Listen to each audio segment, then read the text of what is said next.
Assalamualaikum warahmatullahi wabarakatuh.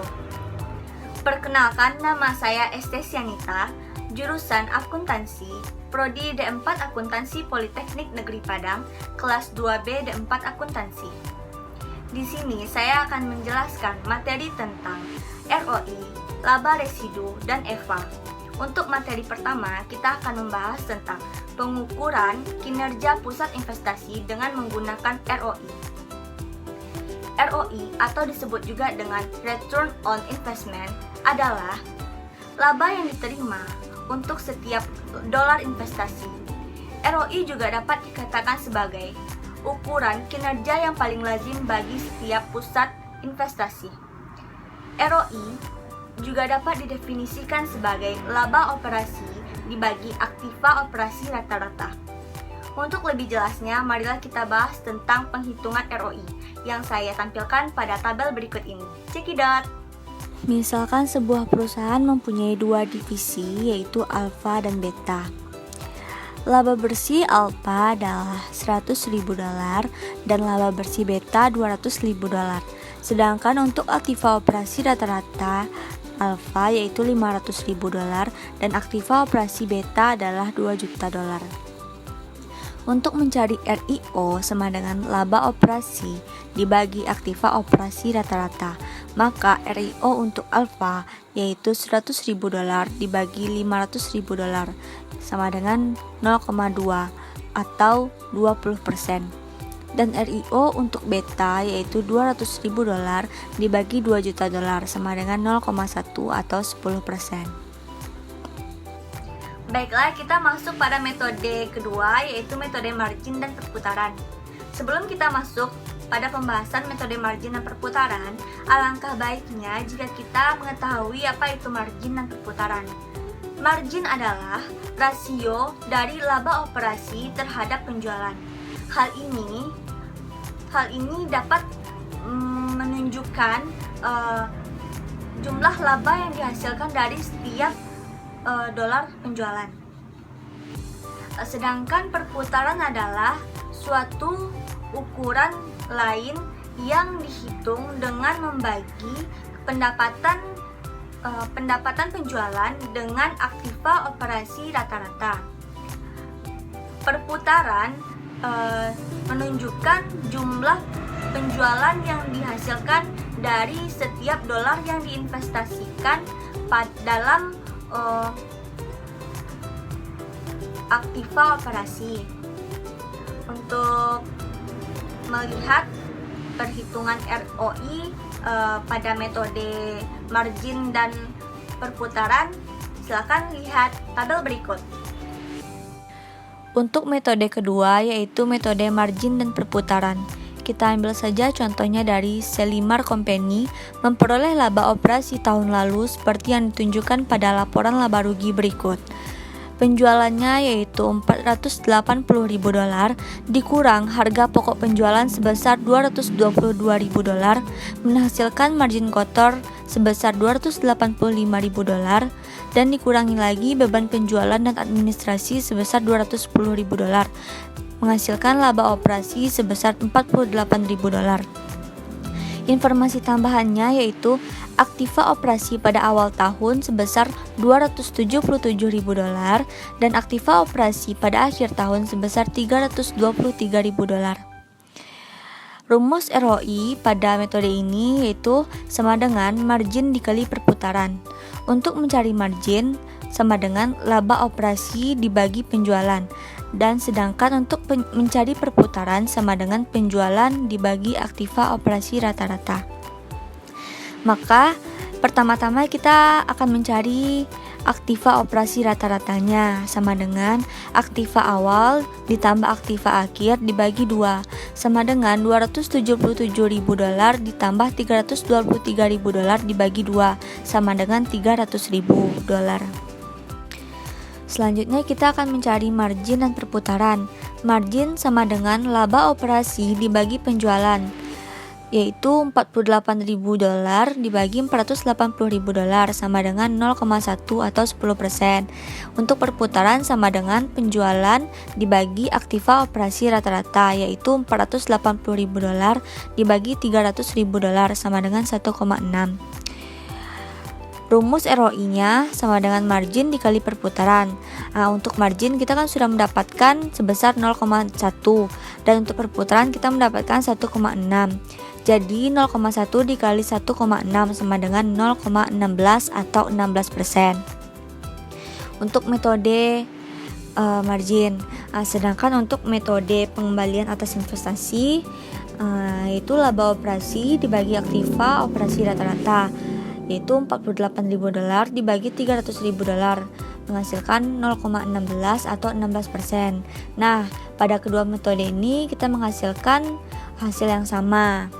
Walaupun kedua metode ini menghasilkan hasil ROI yang sama, perhitungan margin dan perputaran mampu memberikan informasi berharga kepada seorang manajer.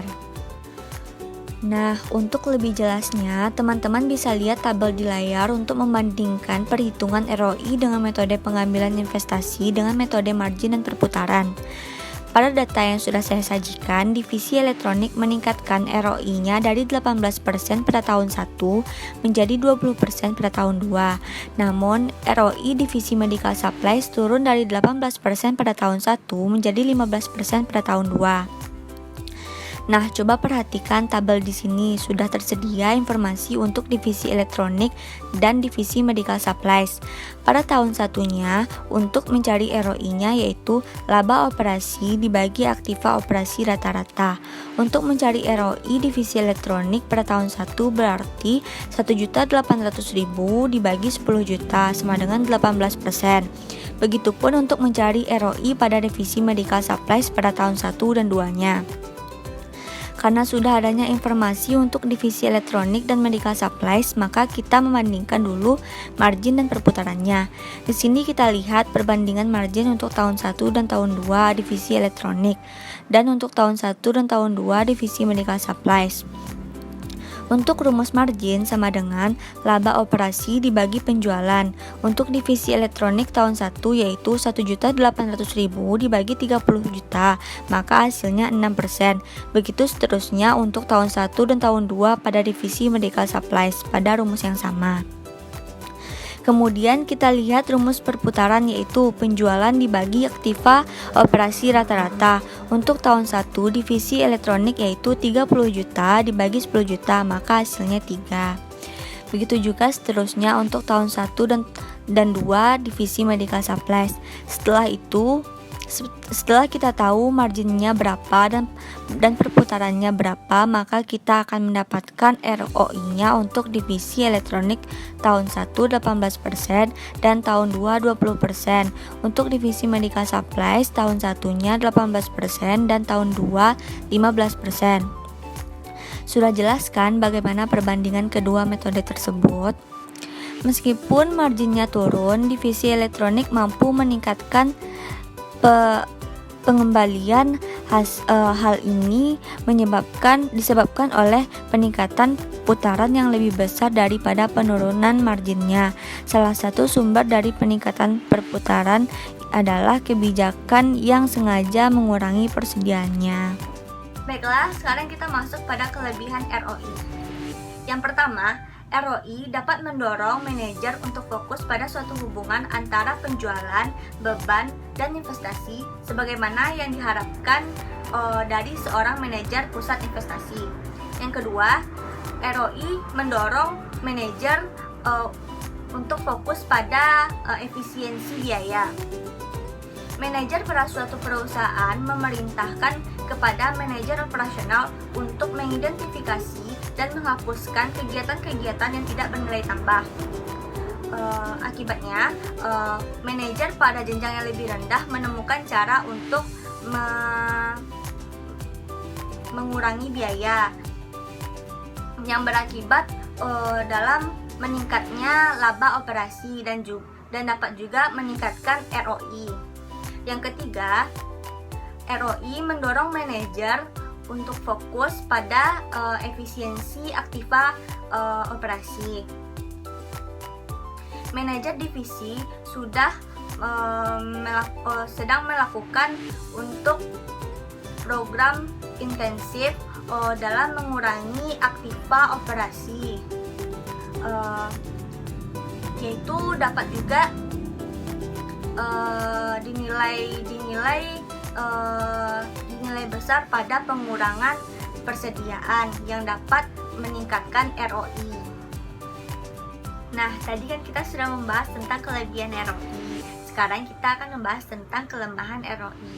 ROI mengakibatkan fokus yang sempit pada profitabilitas divisi dengan mengorbankan profitabilitas keseluruhan perusahaan.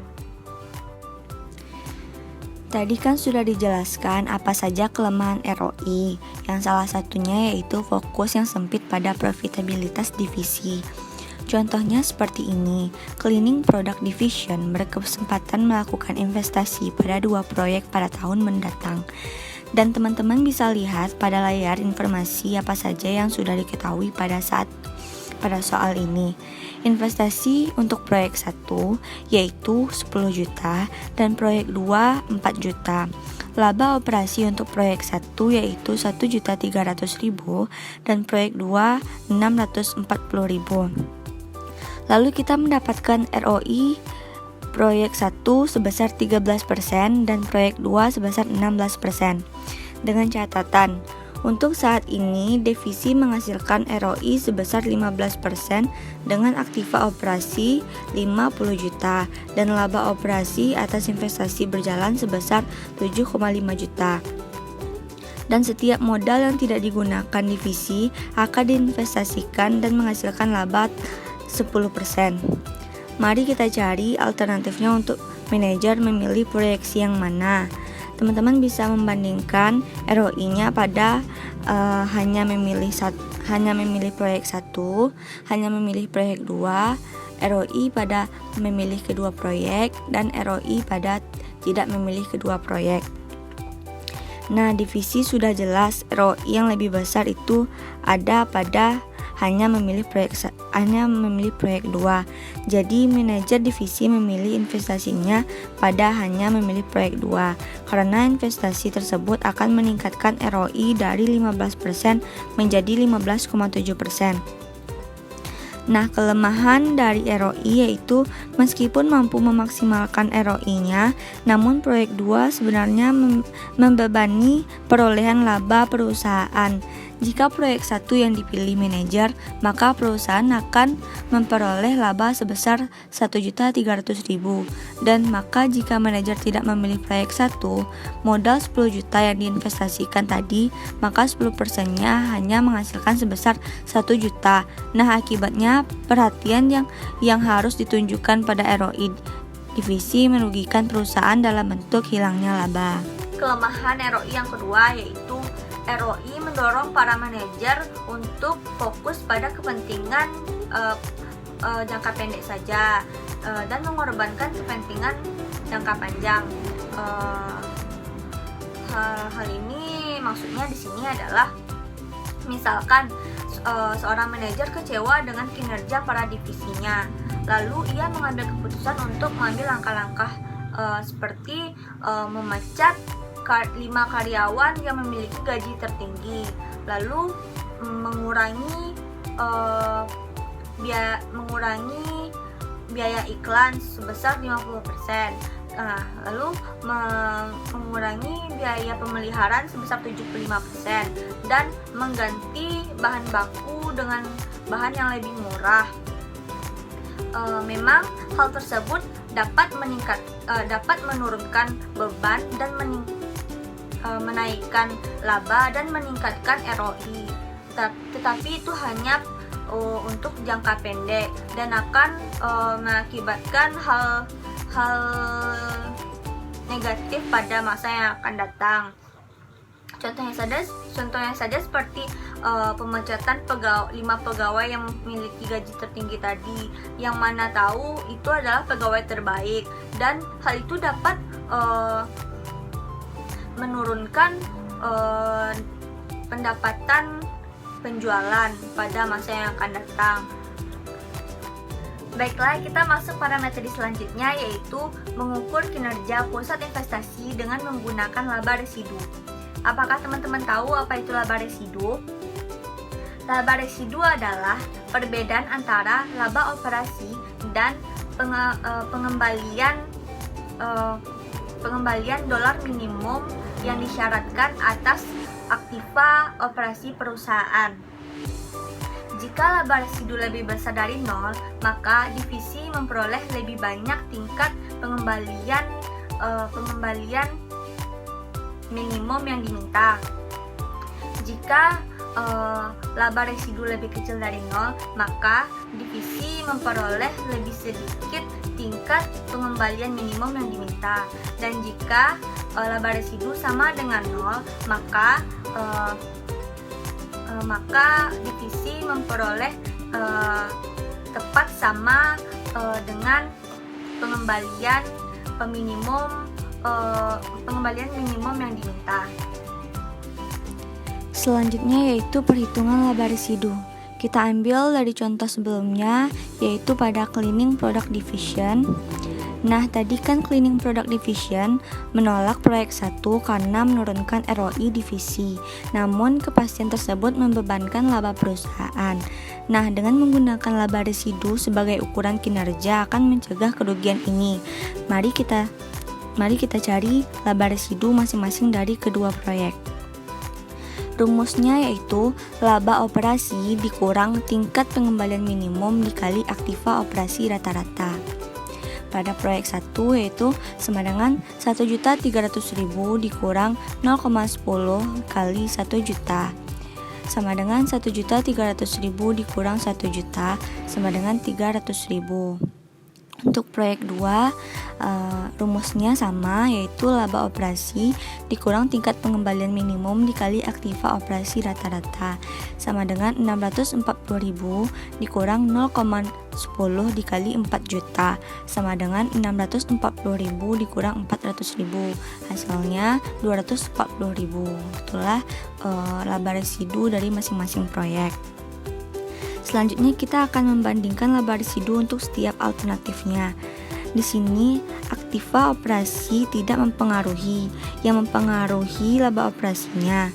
Kemudian laba operasi dikurang dengan pengembalian minimum yaitu 10% dari aktiva operasinya.